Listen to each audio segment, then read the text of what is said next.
Digital marketing भनेको त सुन्नु नै भएको छ, तर डिजिटल मार्केटिङको अन्डरमा एउटा मार्केटिङ छ जसलाई भनिन्छ पर्फर्मेन्स मार्केटिङ। पर्फर्मेन्स मार्केटर्सको अहिलेको डे एन्ड एजमा हाइली डिमान्ड छ। आखिर किन त? आउनुहोस् यो भिडियोमा बुझौँ। अब त्यो हाइली डिमान्ड किन छ त्यो बुझ्नु अगाडि तपाईहरुले बुझ्नु जरुरी छ कि पर्फर्मेन्स मार्केटिङ भनेको चाहिँ के हो त?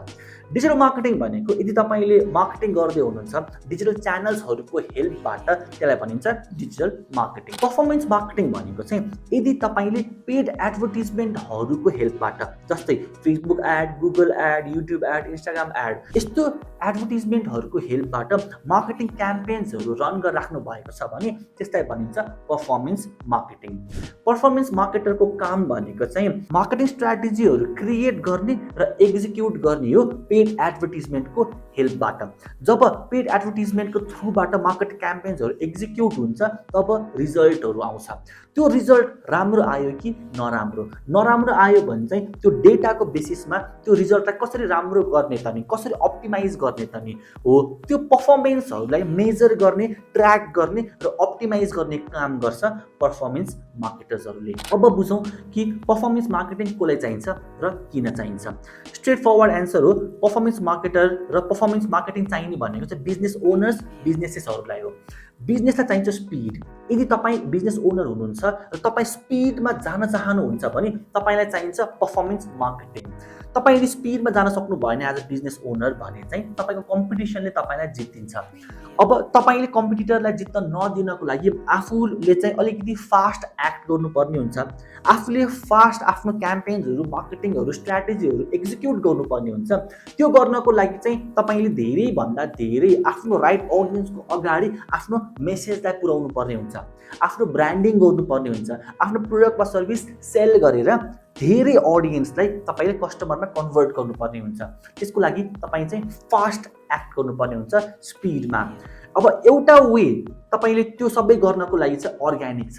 अर्ग्यानिकमा तपाईले कन्टेन्टहरु क्रिएट गर्नुहुन्छ तर त्यसबाट हुँदै नहुने हैन। तपाईले अर्ग्यानिकली कन्टेन्टहरु क्रिएट गरेर तपाईले फास्ट आफ्नो ऑडियन्सको अगाडि पुग्न चाहिँ अलिकति गाह्रो हुन्छ। तपाईले पनि क्रिएटर्सहरुलाई देख्नु भएको छ भने चाहिँ धेरै वर्षको मेहनतपछि मात्र उनीहरुले एउटा फलोवर बेस बनाउँछ र त्यो फलोवर बेस भइसकेपछि मात्र उनीहरुको कन्टेन्ट चाहिँ भाइरल गइरहेको हुन्छ। कि त तपाईले आफ्नो कन्टेन्टलाई चाहिँ र्यापिडली भाइरल बनाउन सक्नु पर्यो और एल्स तपाईले फोकस गर्ने हो पेड एडभर्टाइजमेन्टमा, पर्फर्मेन्स मार्केटिङमा।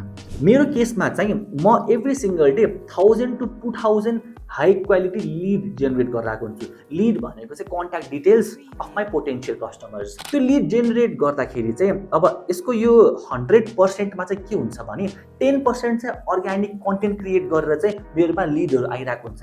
तर अर्ग्यानिकली मात्र म फोकस गरेर बसे भने त म त्यो लीड जेनेरेट गर्न पनि भ्याउँदिन। दिनमा हरेक दिन मैले धेरै लीड जेनेरेट गर्न सक्दिन। हरेक दिन म धेरै सेल्स गर्न सक्दिन। सो त्यो कारणले चाहिँ त्यो 90% लीड जुन मेरो सिस्टममा आउँछ त्यो लीड भनेको पेड एडभर्टाइजमेन्टको हेल्पबाट आउँछ, यानी कि पर्फर्मेन्स मार्केटिङको हेल्पबाट। बिजनेस ओनर्सहरुलाई स्पिडमा एक्ट गर्नको लागि पर्फर्मेन्स मार्केटिङमा फोकस पर्ने हुन्छ। जस्तै कुनै पनि बिजनेसले आफ्नो प्रोडक्ट वा सर्भिस सेल गर्नको लागि फेसबुकमा, गुगलमा, युट्युबमा अथवा जहाँ पनि उनीहरुले चाहिँ पर डे नै $50-100 स्पेन्ड गरिरहेको छ, इन्भेस्ट गरिरहेको छ भने त्यसबाट उनीहरुले चाँडै रिजल्ट पाउन सक्छ। त्यसबाट उनीहरुले इन्स्ट्यान्टली आफ्नो राइट ऑडियन्सको अगाडि आफ्नो मेसेजलाई पुर्याउन सक्छ। त्यो मेसेज हेरिसकेपछि त्यो राइट ऑडियन्समा धेरै जनाले चाहिँ एक्ट पनि गर्नेछ। रिजल्ट फास्ट आउँछ पर्फर्मेन्स मार्केटिङको हेल्पबाट। त्यही कारणले अहिलेको डे एन्ड एजमा त्यो डिमान्ड हाई किन छ भने नि यही कारणले हो। बिजनेसहरुलाई अलिक स्पिडमा काम गर्नुपर्ने हुन्छ। त्यो स्पिडमा काम गर्नको लागि अर्ग्यानिकली कन्टेन्ट मात्र क्रिएट गर्न पोसिबल छैन र अब के गर्ने त अल्टरनेटिभ भन्दाखेरि चाहिँ पर्फर्मेन्स मार्केटिङ, पेड एडभर्टाइजमेन्टमा। जब हामीहरुले फेसबुक, गुगल, इन्स्टा, युट्युबलाई पे गर्छौं नि उनीहरुले त्यो अर्ग्यानिकली कन्टेन्ट क्रिएट गरेको क्रिएटर्सहरु भन्दा पनि बेसी रिच हामीलाई दिनेछ। किन? हामीले त पे गरिरहेको छौं त्यही रिचको लागि हो। त्यही भएर बिजनेसहरुलाई चाहिँ पर्फर्मेन्स मार्केटरको एकदमै खाँचो हुन्छ। एभ्री सिंगल डे म आफू पनि $30 देखि $50 एभ्री डे स्पेन्ड गरिरहेको छु पर्फर्मेन्स मार्केटिङमा, Facebook ad, Google ad, YouTube एडहरुमा। र त्यहाँबाट नै मैले every single day 1000 to 2000 lead generate गरिरहेको हुन्छु। एभ्री मन्थ मेरो 30 to 40,000 लीड जेनेरेट भइरहेको हुन्छ र त्यहाँबाट मैले 10% लाई मात्र कन्भर्ट गरे भने पनि 3000 जनालाई म एभ्री सिंगल मन्थ कस्टमरमा कन्भर्ट गरिरहेको हुन्छु। किन? पर्फर्मेन्स मार्केटिङको हेल्पबाट। म जस्तो बिजनेस ओनर्सहरू धेरै छन् जसलाई तपाईँ जस्तो पर्फर्मेन्स मार्केटर्सको एकदमै खाँचो छ। एज अ पर्फर्मेन्स मार्केटर तपाईँले 4वटा मेट्रिक्समा एकदमै धेरै फोकस गर्नुपर्ने हुन्छ। अब के हो यो 4वटा मेट्रिक्स है त? फर्स्टमा बुझौँ, CTR। CTR भनेको click through rate. For example, तपाईँले चाहिँ फेसबुकमा एउटा एड रन गर्नुभएको छ, तपाईँको एउटा वेबसाइट छ, वेबसाइटमा तपाईँले कुनै एउटा प्रोडक्ट सेल गरिराख्नु भएको छ। अब पर्फर्मेन्स मार्केटिङ गर्ने बेलामा होइन, फेसबुकमा एड रन गर्ने बेलामा एज एन एडभर्टाइजर अथवा पर्फर्मेन्स मार्केटर तपाईँले फोकस गर्नुपर्ने हुन्छ कि तपाईँको एडबाट त्यो वेबसाइटमा कतिको क्लिक्सहरू भइरहेको छ, तपाईँको त्यो एडको तलबाट जुन बटन हुन्छ नि त्यो बटनमा कति क्लिक्स आइरहेको छ। क्लिक्स आइरहेको मतलब चाहिँ तपाईँको जसले चाहिँ त्यो एड देख्यो नि त्यो मान्छेहरू चाहिँ कतिको वेबसाइटमा भिजिट गरिरहेको छ, त्यसलाई भनिन्छ क्लिक थ्रु रेट, यानि कि तपाईँको एडमा कतिको क्लिक आइरहेको छ। एज अ पर्फर्मेन्स मार्केटर यो मेट्रिक्स ट्र्याक गर्न एकदम जरुरी छ। सेकेन्ड मेट्रिक छ CR, यानि कि कन्भर्जन रेट। तपाईँले आफ्नो वेबसाइटमा चाहिँ तपाईँले कुनै सर्भिस सेल गरिराख्नु भएको छ वा प्रोडक्ट सेल गरिराख्नु भएको छ, वा त तपाईँले आफ्नो वेबसाइटमा यदि लिड जेनेरेट गरिराख्नु भएको छ वा कुनै कुरा सेल गरिराख्नु भएको छ भने तपाईँले चाहिँ CR कन्भर्जन रेटलाई फोकस गर्न जरुरी छ, त्यो मेट्रिकलाई फोकस गर्न जरुरी छ। कतिजना मान्छेहरू तपाईँको वेबसाइटमा गयो त्यो एड हेरेर, त्यो मान्छेहरूमा कतिजनाले चाहिँ लिड आफ्नो प्रोभाइड गर्यो त, त्यो फर्म फिलअप गरेर, कतिजना मान्छेहरू त्यो वेबसाइटमा गएर चाहिँ त्यो प्रोडक्टलाई चाहिँ पर्चेज गर्यो त, त्यसलाई भनिन्छ कन्भर्जन। यानि कि जति पनि ट्राफिक आयो वेबसाइटमा त्यो ट्राफिकमा चाहिँ कतिजना कन्भर्ट भयो एज अ पेइङ कस्टमर, अथवा कतिजना कन्भर्ट भयो त्यो ट्राफिकबाट लिडमा, यसलाई भनिन्छ CR। अर्को थर्ड मेट्रिक छ ROI, यानि कि एभ्री सिङ्गल मन्थ तपाईँले फेसबुकमा मानौ कि 10,000 रुपिज इन्भेस्ट गरिराख्नु भएको छ, त्यो 10,000 रुपिज इन्भेस्ट गरेको बापत चाहिँ तपाईँले चाहिँ रिटर्न कतिको पाइराख्नु भएको छ, त्यो मेट्रिक्समा नि बिजनेस ओनर्सहरूलाई एकदमै खाँचो पर्छ। फर इक्जाम्पल, मैले यदि मेरो बिजनेसमा 10,000 रुपिज इन्भेस्ट गराएको छु भने चाहिँ मेरो गोल भनेको त्यो 10,000लाई चाहिँ मैले कसरी 5 लाख अथवा 10 लाखमा म कन्भर्ट गरौँ त, त्यो मेरो गोल चाहिँ हुन्छ होइन। So as a performance marketer, म आफू पनि पर्फर्मेन्स मार्केटिङ एकदमै गरिरहेको हुन्छु, त्यहाँबाट चाहिँ ROI मेरो मेन मेट्रिक्स हो। जति मेरो इन्भेस्टमेन्ट छ रिटर्न्स कतिको आइरहेको छ त। यदि तपाईँ एज अ पर्फर्मेन्स मार्केटर बिजनेसेसहरूको लागि एड रन गर्ने बेलामा त्यो ROI नै राम्रोसँग जेनेरेट गर्न सक्नु भएन भने तपाईँलाई बिजनेस ओनर्सहरूले पे गर्नेवाला छैन। So as a performance marketer यो थर्ड मेट्रिक ROI लाई पनि फोकस गर्न एकदम जरुरी छ। फाइनल मेट्रिक्स भनेको चाहिँ CPA, यानि कि कस्ट पर एक्विजिसन।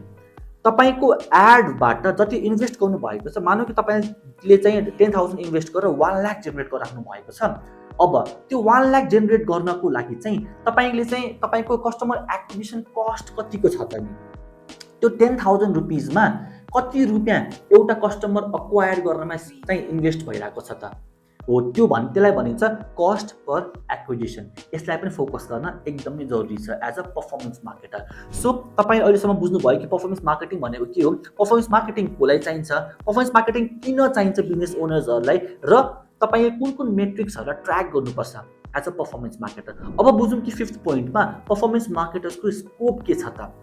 सो तपाईले पर्फर्मेन्स मार्केटिङ राम्रोसँग सिक्नुभयो, यानि कि paid advertisement, Facebook ad, Google ad, YouTube ad अथवा इन्स्टाग्राम एड, यो एडभर्टिजमेन्टको कुरालाई तपाईँले राम्रोसँग सिक्नुभयो भने चाहिँ तपाईँले चाहिँ दुईटा वेबाट अर्निङ गर्न सक्नुहुन्छ। एउटा भनेको फ्रिल्यान्सिङ, तपाईँले चाहिँ प्रोजेक्टहरू लिएर चाहिँ क्लाइन्टसँग काम गरेर चाहिँ फ्रिल्यान्सिङ बेसिसमा काम गर्न सक्नुहुन्छ। अर्को भनेको चाहिँ फुल टाइम इम्प्लोइ, तपाईँ कुनै कम्पनीमा as a full time employee बसेर पर्फर्मेन्स मार्केटिङ चाहिँ उनीहरूको हेरिदिन सक्नुहुन्छ। ओके, सो अब एज अ पर्फर्मेन्स मार्केटर तपाईँले अर्निङ कुन वेमा गर्न सक्नुहुन्छ त भन्दाखेरि चाहिँ तपाईँको मेन गोल भनेको चाहिँ तपाईँले पर्फर्मेन्सको बेसिसमा चाहिँ चार्ज गर्न सक्नुहुन्छ, त्यही भएर त तपाईँलाई भनिन्छ पर्फर्मेन्स मार्केटर। तपाईँले यदि क्लाइन्टको बिजनेसलाई ग्रो गराउन हेल्प गर्नुभयो भने तपाईँको पनि इन्कम ग्रो हुन्छ। सो अब क्लाइन्टलाई चार्ज गर्ने चाहिँ 3टा वे छ, जसमा चाहिँ म आफैले पनि यो 3टै वेबाट चाहिँ काम गरेको छु आफ्नो क्लाइन्टहरूसँग। फर्स्ट वे भनेको चाहिँ तपाईँ चाहिँ एउटा फिक्स्ड रेट अथवा स्यालेरी पर मन्थको बेसिसमा काम गर्न सक्नुहुन्छ। सो तपाईँ फ्रिल्यान्सर चाहिँ हुनुहुन्छ भने चाहिँ मेरो पर मन्थको रेट यति हो, म यो रेटमा चाहिँ तपाईँको पर्फर्मेन्स मार्केटिङ ह्यान्डल गरिदिन्छु भनेर तपाईँ त्यसरी चार्ज गर्न सक्नुहुन्छ। अथवा फुल टाइम इम्प्लोइ हुनुभयो भने चाहिँ तपाईँले आफ्नो एउटा स्यालेरी तोकेर चाहिँ त्यो स्यालेरीमा काम गर्न सक्नुहुन्छ, त्यो भनेको चाहिँ फिक्स्ड हुन्छ, एभ्री मन्थ आउँछ। सेकेन्ड भनेको चाहिँ तपाईँले चाहिँ एउटा बेसिक स्यालेरी प्लस पर्फर्मेन्स बोनसको साथ काम गर्न सक्नुहुन्छ। यानि कि मानौ कि तपाईँको बेसिक स्यालेरी चाहिँ छ 15,000 र पर्फर्मेन्सको बेसिसमा भनेको मतलब चाहिँ त्यो तपाईँले गर्नुभएको कामबाट प्रफिट कतिको आएको छ, त्यो प्रफिटको सर्टेन अमाउन्ट तपाईँले चार्ज गर्न सक्नुहुन्छ। So basic salary plus performance बोनसलाई चाहिँ कम्बाइन गरेर तपाईँले त्यहाँबाट आफ्नो अर्निङ इन्कम गर्न सक्नुहुन्छ। थर्ड भनेको चाहिँ तपाईँले त्यो बेला मात्र गर्न सक्नुहुन्छ जब तपाईँ आफ्नो स्किलमा चाहिँ फुल्ली कन्फिडेन्ट हुनुहुन्छ, जब तपाईँलाई लाग्छ कि यो बिजनेसको यो प्रोडक्ट वा सर्भिसमा राम्रो गर्न सक्छु, म उनीहरूको लागि म राम्रो रिजल्ट जेनेरेट गर्न सक्छु भने चाहिँ तपाईँले डाइरेक्टली पर्सेन्टेज रेभिन्यू जति पनि आउँछ त्यो रेभिन्यूको पर्सेन्टेजमा काम गर्न सक्नुहुन्छ। जस्तै 10-15 to 20%, 10 to 20%को बिचमा तपाईँले चाहिँ आफ्नो चाहिँ इन्कम चाहिँ उठाउन सक्नुहुन्छ आफ्नो क्लाइन्टको बिजनेसबाट। फर इक्जाम्पल तपाईँले चाहिँ 1 लाख रुपिस चाहिँ जेनेरेट गरिदिनु भयो रेभिन्यू भने चाहिँ तपाईँले त्यो 1 लाखको 10%, 10,000 रुपिस तपाईँले चार्ज गर्न सक्नुहुन्छ। तर यो रेभिन्यू सेयरिङ मोडलमा चाहिँ तपाईँ चाहिँ आफ्नो काममा फुल्ली कन्फिडेन्ट हुनुपर्छ। यदि हुनु भएन भने चाहिँ तपाईँलाई यो मोडलमा चार्ज गर्न चाहिँ गाह्रो हुन्छ। So because of all this things performance मार्केटरको डिमान्ड एकदम नै हाई छ अहिलेको डे एन्ड एजमा। अब तपाईँलाई पर्फर्मेन्स मार्केटिङ कसरी गर्ने, डिजिटल मार्केटिङ कसरी गर्ने, त्यो कुराहरू सिक्न मन छ भने म तपाईँलाई इन्भाइट गर्न चाहन्छु मेरो फ्री अपकमिङ डिजिटल मार्केटिङ वर्कसपमा।